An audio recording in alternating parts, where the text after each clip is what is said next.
আমচুৰ তামুলপুৰ জিলা সমিতিৰ উদ্যোগত বিহাপাৰাত শনিবাৰে বিহাপাৰা আঞ্চলিক সমিতি গঠন আৰু সজাগতা সভা। উপস্থিত কেন্দ্ৰীয় সমিতিৰ সাধাৰণ সম্পাদক মিন্নাতুল ইছলাম, বিহাপাৰাৰ বিশিষ্ট সমাজকৰ্মী মজিবুৰ ৰহমানৰ সভাপতিত্বত অনুষ্ঠিত মুকলি সভাত উপস্থিত আছিল আমচুৰ কেন্দ্ৰীয় সমিতিৰ সাধাৰণ সম্পাদক মিন্নাতুল ইছলাম, প্ৰচাৰ সম্পাদক ৰফিকুদ্দিন আহমেদ, গুৱাহাটী মহানগৰ সমিতিৰ উপসভাপতি মজনুৰ আলমৰ লগতে তামুলপুৰ জিলা সতীৰ্থসকল, বিভিন্ন আঞ্চলিক আৰু শাখা সমিতিৰ বিষয়ববীয়াসকল। সভাত ছাইদুল ইছলামক সভাপতি আৰু মইনুল ইছলামক সাধাৰণ সম্পাদক হিচাপে লৈ ৪১জনীয়া এখন শক্তিশালী আঞ্চলিক সমিতি গঠন কৰি বিভাগীয় দায়িত্ব অৰ্পণ কৰা হয়। সভাৰ অন্তত আমচুৰ কেন্দ্ৰীয় সমিতিৰ সাধাৰণ সম্পাদক মিন্নাতুল ইছলামে কয় যে বিশেষভাৱে উক্ত অঞ্চলটোৰ সংখ্যালঘু ছাত্ৰ ছাত্ৰীসকলৰ শৈক্ষিক দিশৰ উত্তৰণৰ বাবে সংগঠনটোৰ যি ঘৰে ঘৰে শিক্ষা শ্লোগান ইয়াক বাস্তৱায়িত কৰাৰ বাবে ৰাইজৰ সহযোগত কেন্দ্ৰীয়ভাৱে ব্যৱস্থা গ্ৰহণ কৰা হ'ব বুলি জনোৱাৰ লগতে অসমীয়া ভাষা সংস্কৃতিৰ উন্নতিৰ হকে যিবোৰ কৰণীয় সেই সকলো ব্যৱস্থা হাতত লোৱা হ'ব বুলিও জনায়। ইফালে বিটিআৰৰ প্ৰতি থকা বিদ্বেষী মনোভাৱ সলনিৰ বাবেও সংগঠনটোৱে কাম কৰি যাব বুলি জনায়।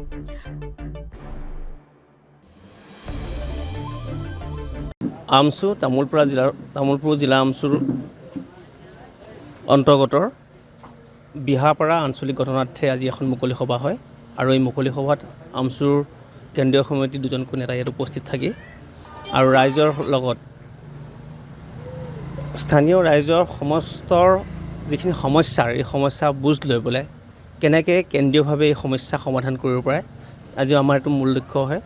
বিশেষকৈ আমি দেখিব পাৰিছোঁ এই অঞ্চলবিলাকক শৈক্ষিক যথেষ্ট পশ্চাৎপদতাৰ শৈক্ষিক উত্তৰণৰ কাৰণে সংগঠনটোৱে কি কাম কৰিব তাৰ ওপৰত আলোচনা কৰিব আৰু বিশেষকৈ আমাৰ এই অঞ্চলৰ মানুহে বহুতো তেওঁলোকে কাম কাজৰ কাৰণে বহুত অঞ্চলত যাবলগীয়া হয়, বহুত অঞ্চলত গৈ বহু জিলাত গৈ যিখিনি তেওঁলোকৰ বিশেষকৈ দূৰৰ মানুহ হিচাপে তেওঁলোকক এটা অন্য দৃষ্টিয়ে চাই যিখিনি অত্যাচাৰ চলায় তাৰ ওপৰতো আমি তেতিয়া আলোচনা কৰা হ'ব আৰু এই চাৰিত্ৰিক এই গোটেই দিশবিলাক কেনেকৈ আলোচনা কৰিলে এটা সমাজত এটা ভাল ফালে লৈ যাব পাৰিম এই গোটেই কথাখিনি আমি আলোচনা কৰি বিশেষকৈ যিহেতু এই অঞ্চল যিটো শৈক্ষিক পশ্চাৎপদৰ কেনেকৈ দূৰ কৰি কেনেকৈ আমচু দীৰ্ঘম্যাদী এটা শ্লোগান ঘৰে ঘৰে শিক্ষা তেথিয়া ৰক্ষা ইয়াক কেনেকৈ বাস্তৱায়িত কৰিব পাৰি, কেনেকৈ ঘৰে ঘৰে আমি লৈ যাব পাৰোঁ।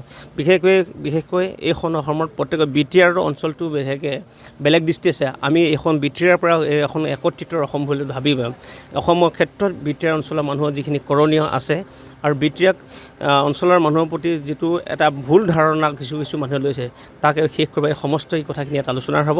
গতিকে আমাৰ কথা এটা স্পষ্ট কথাৰ আমি এটাই আমাৰ বাৰ্তা আছে যে অসমীয়া ভাষা সংস্কৃতিৰ ওপৰত আমাৰ যিখিনি কৰণী আছে প্ৰত্যেকে আমি কৰিব লাগিব। অসম প্ৰথম আৰু প্ৰধান সদায় হৈ থাকিব লাগিব, তাৰ এটা আমাৰ চিন্তা চৰ্চা হ'ব আৰু বিশেষকৈ সংখ্যালঘু বিশেষকৈ অঞ্চলৰ যিটো শৈক্ষিক পশ্চাৎপদতা তাৰ উত্তৰণৰ কাৰণে আমি নিশ্চয় কাম কৰাৰ ক্ষেত্ৰত এটা আলোচনা হ'ব আৰু লগে লগে যে অসমৰ বিভিন্ন জাতি জনগোষ্ঠীৰ মানুহ যেনে শৈক্ষিকভাৱে যিটো উত্তৰণ হৈছে এই শৈক্ষিক উত্তৰণটো সংখ্যালঘু অঞ্চলবিলাক যাতে হৈ থকা নাই তাৰ ওপৰত সমস্ত আলোচনা হ'ব। হ'ল আমাৰ মাইনৰিটি এলেকাবোৰ যথেষ্ট পিছপৰি আছে শিক্ষা দীক্ষা ফালৰ পৰা। সেয়েহে ইতিমধ্যে বিটিআৰ অঞ্চলত ABMCও আছে, আমচু আছে। যিহেতু আমচু অল অসমৰ ভিত্তিত তেওঁলোকে মানে বঞ্চিত অৱহেলিত মানুহৰ কাৰণে মাত মাতি আহিছে বিগত দিনত ৮০ চনৰ পৰা আজিলৈকে। সেয়েহে আজি তেওঁলোকে বিহাপাৰা আঞ্চলিক কমিটি গঠনাৰ্থে আজিৰ সভাখন আয়োজন কৰিছে। ৰঙিয়াৰ পৰা হেমেন কলিতাৰ ৰিপৰ্ট, ডেমক্ৰেটিক আছাম।